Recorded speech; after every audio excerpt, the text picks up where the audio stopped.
आज मैं आपको बताने वाला हूँ सेंटेंस बनाने का बढ़िया तरीका।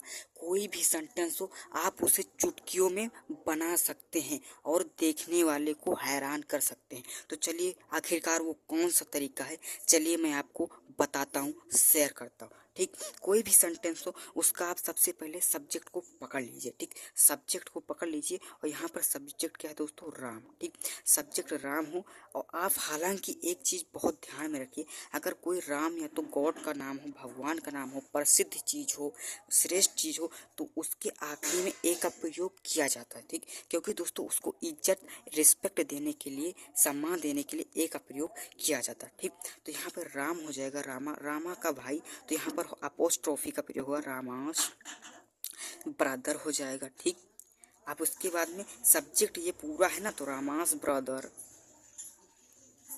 आप इस वीडियो को बिना स्क्रॉल किए हुए, स्किप किए हुए देखेंगे तो आप सेंटेंस बनाने का धूमधार तरीका जान जाएंगे और आप कोई भी सेंटेंस हो तुरंत बनाकर तुरंत रख देंगे। ठीक, तो चलिए वीडियो को देखिए। रामास ब्रदर आपको मैं अच्छी तरीके से और बिल्कुल आसानी से समझाने वाला हूँ। ठीक, तो रामास ब्रदर। अब दोस्तों आपको पता करना है सब्जेक्ट लिखने के बाद में कि सेंटेंस किस टेंस का है।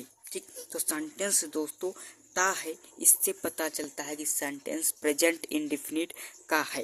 दोस्तों प्रेजेंट इंडेफिनिट के निगेटिव सेंटेंस में एक वचन कर्ता की हेल्पिंग वर्ब क्या होती है, तो होती है दोस्तों डू नॉट और डज नॉट। एक वचन कर्ता के साथ में डज नॉट का प्रयोग किया जाता है, तो यहाँ पर हम डज नॉट लिखेंगे। ठीक, डज नॉट लिखेंगे। अब उसके बाद में फाइनली हमको क्या पकड़ना है, फाइनली हमको पकड़ना है वर्ब। ठीक, इसके बाद में फाइनली हमको पकड़ना है वर्ब को, तो वर्ब दोस्तों यहाँ पर क्या है, प्ले। ठीक, तो यहाँ पर प्रेजेंट इंडेफिनिट में वर्ब की फर्स्ट फॉर्म का ही प्रयोग होता है, तो यहाँ पर हम क्या लिख लेंगे, प्ले। ठीक, यहाँ पर हम क्या लिख लेंगे, प्ले। अब दोस्तों हमको ऑब्जेक्ट को पकड़ना है, ऑब्जेक्ट यहाँ पर लिखना है कि ऑब्जेक्ट यहाँ पर फाइनली क्या है। ठीक, तो ऑब्जेक्ट यहाँ पर दोस्तों क्या है, शतरंज।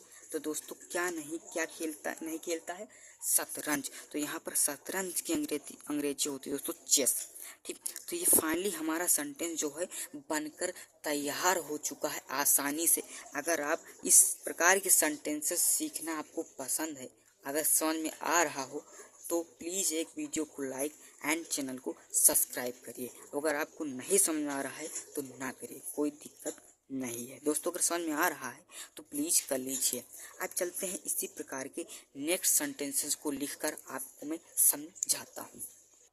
आप इस वीडियो को ध्यान से देखिए और बिना स्क्रॉल किए हुए मैं आपको इस 5 से 10 मिनट की वीडियो में ग्रामर में सेंटेंसेस बनाने में बिल्कुल हीरो बनाने वाला हूँ।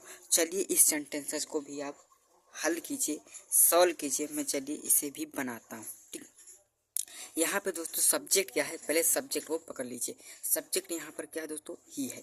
अगर दोस्तों मनुष्य की बात करें तो वहाँ पर ही का प्रयोग होता है। अगर स्त्री की बात करें, स्त्रीलिंग की बात करें, तो वहाँ पर सी का प्रयोग होता है। ठीक, तो यहाँ पे वह झूठ नहीं बोलता है, तो यहाँ पर मनुष्य की बात लग रहा है कि बोलता है। अगर बोलती होती तो यहाँ पे सी का प्रयोग होता। ठीक, ठीक, उसके बाद में सब्जेक्ट पकड़ने के बाद में अब दोस्तों यहाँ पर लिखा हुआ है कभी नहीं।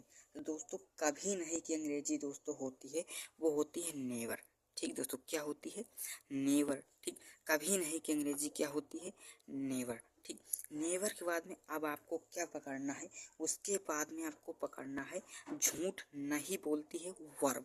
ठीक, दोस्तों झूठ बोलना, झूठ बोलना की अंग्रेजी होती है दोस्तों, क्या होती है, तो वो होती है दोस्तों टेल, टेल, टेल आ लाई। क्या होता है दोस्तों, टेल आ लाई होता है झूठ बोलने की अंग्रेजी। तो दोस्तों आसानी से मेरा ये भी सेंटेंस बन गया है।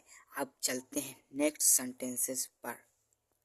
नेक्स्ट सेंटेंसेस दोस्तों हमारा क्या है, नेक्स्ट सेंटेंसेस है दोस्तों तुम अब क्या करते हो। तो दोस्तों यहाँ पर सबसे पहले क्या पकड़ना है, यहाँ पर सबसे पहले आपको लिखना है सब्जेक्ट। ठीक, जिसे कहते हैं कर्ता। तो यहाँ पर कर्ता दोस्तों यू है। अब उसके बाद आपको फाइनली पता करना है कि ये सेंटेंस किस टेंस का है? तो दोस्तों ये किस टेंस का है? प्रेजेंट इंडेफिनिट का। तो दोस्तों प्रेजेंट इंडेफिनिट का इंट्रोगेटिव सेंटेंस, वो भी बहुवचन का, क्या हेल्पिंग वर्ब लगती है? तो यहाँ पर क्या लगता है दोस्तों? डू। ठीक, बहुवचन कर्ता के साथ में डू का प्रयोग लगता है। तो यू डू। अब उसके बाद में दोस्तों आपको क्या लिखना है? उसके बाद में आपको लिखना, यहाँ पर फाइनली लिखना है कि यहाँ पर यू, तो आप यहाँ पर एक मिस्टेक मैंने कर दी, यहाँ पर यू नहीं होगा दोस्तों, क्योंकि यहाँ पर दोस्तों क्या है, तो इसके लिए फाइनली यहाँ पर लगेगा व्हाट। क्योंकि दोस्तों जब दोस्तों यहाँ पर क्वेश्चन वर्ड वाला जब अंदर होता है सेकेंड टाइम, तो व्हाट का प्रयोग पहले होता है। तो यहाँ पे व्हाट डू, अब उसके बाद में यहाँ पर आपको सब्जेक्ट तब पकड़ना है, तो व्हाट डू यू। ठीक, व्हाट डू यू, उसके बाद में यहाँ पर व्हाट डू यू हो गया। उसके बाद में करना की क्या दोस्तों इंग्लिश होती है? तो what do you, do miss होता है करना, और अब दोस्तों हो जाएगा नाउ। तो दोस्तों फाइनली हमारा ये भी सेंटेंस बनकर तैयार हो चुका है। तो इसका भी हो चुका है व्हाट डू यू नाउ, तुम अब क्या करते हो। दोबारा मैं इसे समझा देता हूँ। यहाँ पर दोस्तों क्या है? सेकेंड टाइप क्वेश्चन मार्क है, तो यहाँ पर दोस्तों हो जाएगा व्हाट। ठीक, व्हाट हो जाएगा। उसके बाद में दोस्तों यहाँ पर डू का प्रयोग हो जाएगा, क्योंकि दोस्तों प्रेजेंट इंडेफिनिट का इंट्रोगेटिव सेंटेंस है। तो व्हाट डू, सब्जेक्ट को पकड़ना है, तो व्हाट डू यू। करना की अंग्रेजी क्या होती है दोस्तों? डू होती है। तो what do you now miss अब। तो इसका फाइनली ये भी हमारा बनकर तैयार हो चुका है। आपको एक सेंटेंसेस देने वाले हैं, उसका जवाब आपको कमेंट बॉक्स में बताना है। तो आपका सेंटेंस ये रहा, सूर्य पूर्व में निकलता है। इसको आपको अंग्रेजी बनाना है, वो भी जिस विधि से मैंने बताया है, जिस नियम रूल से मैंने बताया है, ट्रिक से, उसी प्रकार का प्रयोग करके इसकी अंग्रेजी आपको बनानी है सेंटेंस। तो दोस्तों आशा करता हूँ आपको मेरी वीडियो अच्छी लगी हो, तो वीडियो को एक लाइक एंड चैनल को सब्सक्राइब करें। मिलते हैं ऐसी अगली वीडियो में, तब तक के लिए जय श्री राम।